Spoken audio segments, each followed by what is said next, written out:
구독자 수가 많아질수록 후원금이 더 들어옵니다. 댓글로 아이디어 신청도 많이 해주세요. 광고도 가주세요. 부탁드립니다. 도와주세요.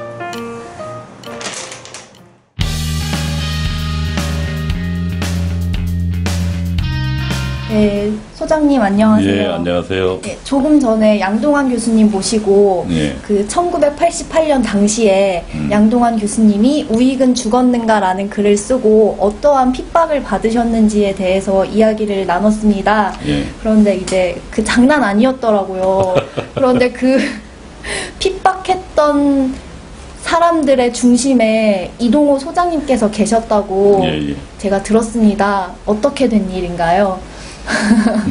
제가 87년도에 연세대학교의 비밀학생회, 비밀학생회. 그러니까 총학생회를 네. 지도하는 조직이 있거든요. 그 비밀학생회의 중앙위원으로서 총학생회를 지도하고 있었고, 핵심이셨네요. 예, 그리고 88년도에 네. 87년 말이죠. 87년 네. 말에 전국 대학생 대표자 협의회, 전대협의라고 그러죠. 네. 거기에 연대 사업국장으로 갔습니다. 연대 사업국장은 뭐냐면 네. 그 학생운동하고 네. 노동운동, 그 다음에 농민운동, 도시빈민운동, 그 다음에 정치권, 이것과의 연대 사업을 추진하는 거고, 세칭, 공산당의 가장 중요한 건 그 통일전선 전술이라고 그러거든요.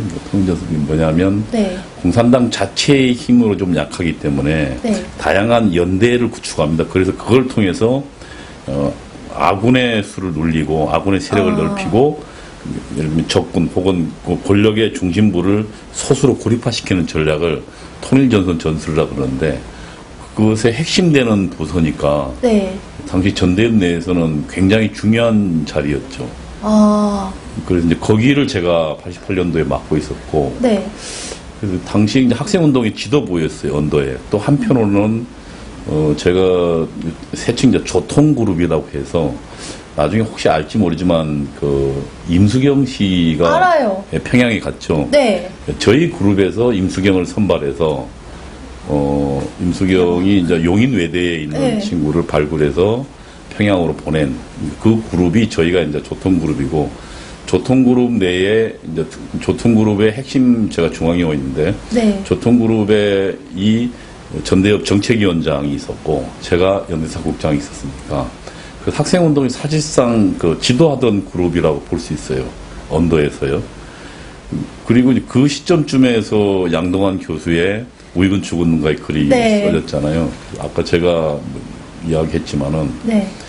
공산주의자들의 가장 중요한 것은 혁명의 결정적 시기가 오기 전까지는 대충 준비기라 그러거든요. 준비기 시기에는 자신의 정체를 숨기고 대중들을 잔잔한 일상적인 투쟁, 뭐 생존권을 그러면 확보한다 할지 안 그러면 당시 학교에서 무슨 학원 자주화 투쟁이라 가지고 등록금을 내리는 활동이라. 지금도 반값 등록금. 예. 그게 헐. 학원 자주 투쟁들은 이제 그런 일상적인 투쟁들을 벌이면서 네. 결국 그 일상적인 벌인 투쟁의 이유는 그 속에서 그 자신들의 주의 주장을 선전선동하기 위해서인데 왜냐하면 지금 이 학생들이 이런 높은 등록금을 내고 있는 거는 우선 자본주의 사회가 착취하고 있기 때문이다 라는 것을 선전하고 그러면 이 자본주의 사회가 잘못된 사회니까 이것을 타도하지 않는 한 당신들이 이런 높은 등록금에 허덕일 수밖에 없다라는 사회의 모순 구조를 설명하기 위한 고리로 쓰는 거죠. 그래서 여러 가지 계기 투쟁들을 벌여요. 그 중에 하나가 학원 자유라 등록금 반값 투쟁. 그 다음에 노동자들에게서는 무슨 노동 시간을 줄여라 할지 임금을 올려달라 할지 생존권 투쟁들도 사실은 다 그런 공산주의의 전략과 전술에 입각해서 공산주의 세력을 확대시키기 위한 전술로 쓰는데 그런 걸 일상투쟁 혹은 경제투쟁이라고 그러거든요. 그러니까 이제 당시 그 88년도 상황 네. 같은 경우는 결정적 시기가 아니고 준비기였기 때문에 그러면 그런 일상투쟁을 벌이고 있다. 그 일상투쟁을 벌이려면 만약에 학생들한테 나는 공산주의자인데 혁명합시다. 그러면 당장 나오진 않잖아. 뭐야? 이러고. 그렇지. 뭐야? 그럴까? 웬 뜬금없이. 네. 그래서 우선은 네. 각 그 대학의 학생회 같은 경우가 그 등록금을 줄입시다를 투쟁을 벌여야지. 그 다음에 학교 당국에 뭐 예산을 공개하고 그 잘못 쓴 예산이 있다 뭐 이런 것들을 벌이는 그게 그런 것들을 이제 학원 민주화 투쟁, 학원 자주화 투쟁이라고 우리는 불렀거든요. 그런 일상 투쟁하는 이유는 당장 공산주의로 가기보다는 그런 투쟁을 통해서 대중들을 선동하고 우리 주변으로 뭉치게 하고 그리고 그들로 하여금 그 투쟁을 통해 뭉친 대중들을 조직화해서 그 다음에 그들에게 의식화시키는 거예요. 왜냐하면 이런 결국은 우리 사회의 모순이기 때문에 이 대학가만의 문제가 아니다, 이거는. 그래서 당신들은 결국 나중에 사회에 나가도 착취당할 거고 결국 그건 소수의 자본가 가져가는 사회가 그 우리 사회다. 그래서 반자본주의 투쟁을 벌이게 하고 또 그 다음에 우리 대한민국을 지배하고 있는 건 미국이다. 그래서 이제 반미 투쟁을 선동하고 이런 것들을 하기 위한 투쟁들을 벌이는데 그러나 그래서 항상 자신의 정체를 속여요. 민주주화라는 이름을 많이 쓰죠. 진보. 예, 민주주화, 진보. 네. 근데 민주화에도 이제 뭐 두 가지가 있잖아요. 자유민주가 있고 그다음에 인민민주가 있어요. 민중민주라고 당시 표현했는데. 네. 지금 이제 학생들이 들으면 뭐 이 말을 가지고 이제 뭐 하겠지만 네. 당시 80년대 당시에 이제 그 양동생이 글을 썼던 당시에는 우리들은 그것을 민중민주라고 표현하면서 나름대로 민주주의 한 과정으로 표현하면서 속이고 있었죠.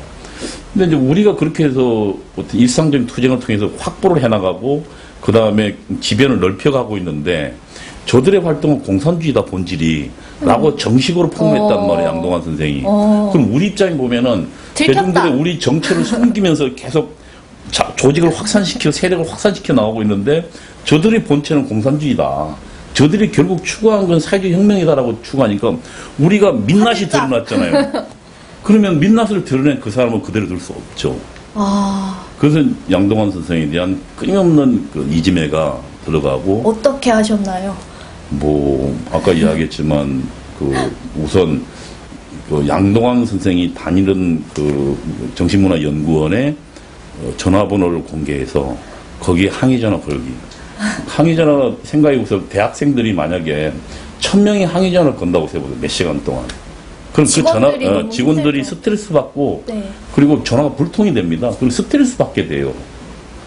그게 계속 똑같은 얘기로 양동완은 파시스트다. 분열시키는 정신적 분열주의자다. 라는 식으로 계속 그리고 그런 사람이 그런 국가기관에 있어서는 안 된다라고 막 밀어붙이는 거고 또 한편은 그걸 보도한 언론사나 뭐 동아일보나 조선일보 이런 언론사에도 무작정 되고 양동완 그런 파시스트를 놔두면 안 된다.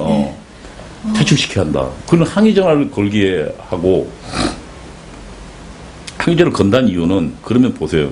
양동완인 사람이 그런 이제 이지매를 당하고 있잖아요. 항의전화를 당하고 있으면. 그리고 또 실제로 그런 경문을 막 대학교에 써 보내기도 하고 그리고 정신문화연구원에 있는 대학원생을 통해서 뭐 양동완 선생을 비판하는 글을 쓰게 하고 본인은 굉장히 스트레스 받죠. 그러나 우리가 노렸던 것은 양동완 선생의 그뿐만 아니라 그것을 통해서 그와 유사한 생각을 갖고 있는 사람들이 더 이상 말을 못하게 하는 효과를 노렸던 거죠. 왜냐하면 그렇게 두드려 때리면은 한 사람이 계속 그 어떤 폭력을 당하고 있으면은 그걸 보는 다른 두렵단 말이에요.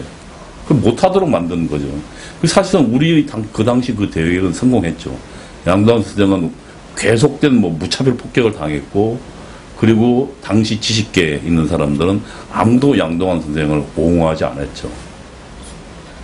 굉장히 마음 아픈 일이네요. 마음 아픈 일이죠. 그런데 들으면서 깜짝 놀란 게 이 전략 전술을 아직도 사용하고 있는 것 같아요. 공산주의자 전략 전술은 잘 안 바뀌어요. 저희 자유경제원에도 전화가 굉장히 많이 왔었어요. 그런데 저희는 굴하지 않고 다 대응을 그렇죠. 했습니다. 그게 네. 그런 전화 걸기는 아주 대중적인 방법들입니다. 속지 않겠어. 대중적인 방법들이에요.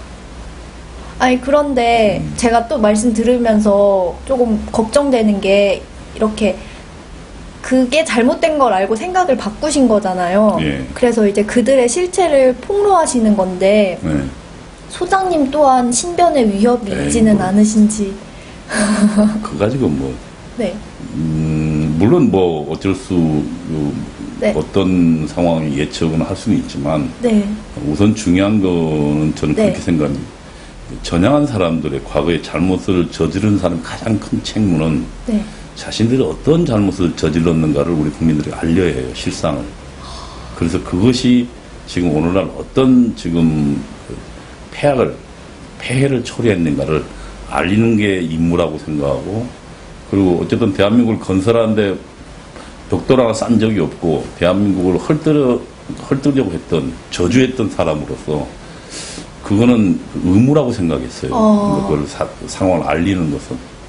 그래서 기회가 있으면 어쨌든 뭐 좀, 저도 뭐 사실 과거에 잘못된 상황을 계속 고백한다는 게 쉬운 문제는 아니에요. 계속 마음적으로 스트레스 받는 일이고, 어쨌든 젊은 시절에 그런 잘못들을 계속 들춰낸다는 쉬운 일은 아니지만, 그러나 여전히 우리 사회가 아직도 그 공산주의와 그 친북 주사파들에 의해서 아직도 많은 부분들이 기울어져 있는 상황들을 보면서 그들의 실상을 알리는 것은 내 의무라고 생각했어요. 그런데 보면 이제 뭐 만약에 이게 사실은 다 끝나지 않은 전쟁이잖아요. 그렇죠. 이념 전쟁은 계속되고 있는 건데, 이런 말을 하면 또 해묵은 이념 전쟁이야. 언제적 뭐만 하면 빨갱이래. 뭐만 하면 북한이냐라고 대응을 하잖아요. 그것도 다 거짓말인 게 맞는 거죠. 그러니까 이제 그렇게 피하는 것이 가장 좋은 방법이죠. 그러니까 뭐 무슨 메카시 선풍이라고, 뭐 네. 메카시 수법인데 사실은 메카시가 지적했던 부분은 옳았어요. 그 후에 한참 뒤에 소련 기밀문서 해제되면서 메카시가 지적했던 사람들, 그러니까 미국의 국무성의 뭐 엘저 히스 같은 사람들을 결국 나중에 이제 간첩 논란이 있었잖아요. 결국은 간첩으로 밝혀졌는데, 마찬가지로 그러나 이제 그럴 때 그 좌익들이 대응하는 방법들은 정면으로 대응하기보다는 네. 그 말을 하는 사람들을 뭔가 낡은 수법을 쓰는 사람, 혹은 시대에 뒤떨어진 네. 사람. 그리고 왜냐하면 공산주의자들이 네. 자신을 내놓고 혁명이라고 하지 않으니까. 그러니까 무슨 민주주의라고 하고 있는데, 뭔가 우리 사회에는 그런 게 있잖아요. 그 뭔가 다양한 가치관들을 존중해야 한다는 게 있잖아요. 네. 그러나 그 다양한 가치관이 우리 사회를 파괴할 권리까지 포함하는 건 아니거든요. 그럼 공산주의는 파괴할 생각을 갖고 있지만 그들을 마음속에 이게 뭐 어쨌든 노출되는 게 아니니까. 그래서 끊임없이 그들을 보호하는 것을 우리의 다양한 가치관이 가져야 건강한 민주주의 사회인데, 그런 민주주의 사회를 뭐라 그러는 그 탄압하는 사람으로 파시스트 이렇게 몰아가는 거고, 네. 왜 또 그런 일을 하느냐라고 네. 하면서 상대방이 말하는 진실을 은폐하는 거죠. 그럼 그거에는 저희가 어떻게 대응해야 될까요? 논리로 대응하자니 사실 너무 길잖아요. 사실관계가 가장 중요해요. 사실관계? 사실관계가. 아까도 제가 그 잠깐 이야기했지만, 네. 당시 이제 그 학생운동 내에 뭐 한 청년 1만 학도 간부 지침서 그런 게 보면은 뭐 잡혀갔을 경우에 그거 너무 재밌어요. 그러니까 어떻게 법정 투쟁하라. 애매모호하게 말하고. 그거는 네. 그 당시 쓴 게 아니고요. 이미 50년대, 1930년대 공산주의 운동 당시부터 법정에 피감됐으니까 그 경찰에 검거됐을 경우에 법정에서 어떻게 투쟁해야 되는가에 대한 숱한 공산주의자들이 구전으로 내왔던 거예요. 통역당의 그 내부의 그 문건에도 나오는 거고, 그런 것들이 난민전에도 나오고, 그거를 당시 한 청년 애들이 바로 만든 게 아니고, 그건 계속 EBS로 구전대로 내려온 것들을 그들이 이제 정리해 놓은 것 뿐이에요. 그러니까 새로 나온 게 아니에요. 그래서 그건 공산주의 활동이 진행되는 한, 어차피 공산주의는 체제를 변혁하고자 하고 체제를 네. 바꾸고자 하기 때문에, 그러면 체제를 수호하는 세력하고 보면 목숨 건 전쟁을 벌일 수밖에 없거든요. 그러면 목숨 건 전쟁이라는 거 보면 그 와중에 공산주의자들이 그러면 체제를 수호하는 세력하고 피감되는 상황을 예측할 수밖에 없고 많아요. 그런 과정이 어떻게 버틸 거냐, 거짓말을 어떻게 하고, 그리고 당시의 그 체제 내에 합법적인 법률들, 그런 활동들을 어떻게 해서 나와 내 조직을 보호할 거냐, 뭐 이런 것들 이야기하는 거예요. 거기 보면 뭐 거짓말을 일상적으로 해야 된다. 뭐 그 다음에 뭐 이렇게 내가 갖고 있던 문구에는 책들은 주선 걸로 이야기해라. 나는 걸 보지 않은 걸, 학습하지 않은 걸로 이야기해라. 뭐 그 다음에 또 뭐 여러 가지 있잖아요. 뭐 증거물, 약속이나 이런 메모지를 절대 남기지 마라. 제가 아까 이야기했지만 저는 아직도 요즘 메모지 같은 거 찢는 습관들이 그때 했던 습관 때문에. 왜냐면 그러면 증거를 그래서 공산주의자들은 그 증거를 안 남기니까 그 자백하고 진술밖에 없어요. 그러니까 이걸 최대한 애매하게 하면 법정 가서 얼마든지 그걸 뒤집을 수 있다고요. 그거 진짜 공산주의도 머리가 좋아야 하겠네요. 그러니까 막 원래 계속, 공산주의 혁명운동은 세계 최초의 지식인에 의한 권력혁명운동입니다. 그 전까지의 그 정권 획득 운동은 대부분 다 무력을 가지고 네. 군인들이 정권을 잡았다면 공산주의 혁명 운동은 지식인들이 중심된 혁명 운동이잖아요. 그래서 그들에게는 말이나 그다음에 언어 전술이랄지 그런 것들이 굉장히 중요하고 사상 이념이 굉장히 중요하죠. 그러면 저희가 그들을 이길 수 있는 방법은 계속 사실관계를 명확하게 파악하고 정확하게 하고 오늘날 우리가 네. 갖고 있는 자유민주주의 강점들에 대한 정확한 이해가 있어야 돼요. 정확한 이해. 제가 나중에 돌이켜서 보니까 네. 이 자본주의에 대한 이해가 굉장히 부족했다고. 자본주의, 그러니까 막스 레닌이 이야기했던 무슨 자본주의가 가진 자가 못 가진 수탈하는 체자. 착취하고. 네. 그런 것들, 물론 저는 우리 사회가 완벽하지 않다고 생각해요. 우리 사회는 여전히 아직은 인간이 완전한 존재가 아니기 때문에 그 불완전한 인간이 모여 만드는 사회 또한 여러 가지 장점도 있으면 단점도 있을 거라고 생각합니다. 그러나 공산주의는 그 단점을 극대화시키는 거예요. 그리고 그것을 확대해서 이 사회를 타도하죠 요구하기 때문에 그렇기 때문에 결국은 우리가 중요한 건 사회를 통합적으로 볼 수 있는 눈을 가지는 게 중요해요. 우리 사회가 갖고 있는 긍정적인 뭐고 부정적인 뭐다. 그러나 부정적인보다 우리는 훨씬 더 긍정적인 부분이 많아요. 그런 것들에 대한 이해 그리고 사실에 관한 객관적인 추적들이 그런 공산주의 극복하는 데 도움이 될 거예요. 이게 시간이 많이 지났어도 사실 제2의 양동안, 제3의 양동안이 나왔었고 앞으로도 나올 수 있잖아요. 그럴 거죠. 그럴 때 이제 저희가 어떻게 힘을 합해야 할까요? 사실은 지금 이제 양동환 선생의 글이 네. 여전히 지금 유효한 거는 네. 그 좌익들은 굉장히 연대 전술을 통해서 우리 사회 곳곳에서 주축 세력을 형성했고 뭐 심지어는 방송계, 문화계, 심지어는 국회까지 그리고 정부도 일정 부분 정부 핵심 권력에도 DJ나 노무현 정부에 예를 들면 통일안보 비서관이었던 박선원 같은 경우는 당시 연대 그 서클 연합 회장이었던 출신이거든요. 운동권 출신이거든요. 그때 막 또 전화하고 그랬을 거 아니에요. 양동환 교수님 이상하다. 그 친구가 네. 보니까 그런 우리나라의 통일과 국정안보를 책임지는 그런 최고의 핵심 부서까지 이런 것들을 살펴보면 결국 그 좌익들은 오늘날 우리 사회 구석구석에 많이 퍼져 있고 반면에 지금 그 좌익 정권의 10년 그리고 그 후에 여러 가지 많은 시간을 견디면서 우익들은 굉장히 좁아져 있고 몰려있는 수구 세력이고 혹은 뭐 무슨 몰려있는 꼴통 숫골 이렇게 몰려있는 몰려있는 상황이 네. 저는 이제 여전히 아직 뭐 우려되는 상황이라고 생각이 들어요. 근데 결국 이것을 극복해내려면 네. 사상과 이념의 힘이에요. 사상전, 이념전 그리고 그 사상전의 가장 중요한 부분은 역사. 네. 대한민국의 역사가 어떻게 발전해 왔는지를 자랑스럽게 여긴 사람은 우리 체제를 훨씬 더 수호할 거고 우리가 승리한 나라라고 생각한다면 우리 체제를 타도하려고 그럴 거라고요. 지금 국정교과서 가지고 벌이는 결국 전쟁의 배경에도 결국은 서로 다른 이념들이 가치관에 존재하고 있는 거죠. 이렇게 어려운 말씀일 텐데 해주셔서 너무 감사합니다. 뭐 어렵다기보다는 해야 될 의무라고 생각해요. 저희도 소장님 말씀 잘 기억하고 사실에 입각해서 공부 열심히 하고 예. 올바른 사상 전파할 수 있도록 최선을 다하겠습니다. 예, 예. 오늘 말씀 감사합니다. 예, 고맙습니다.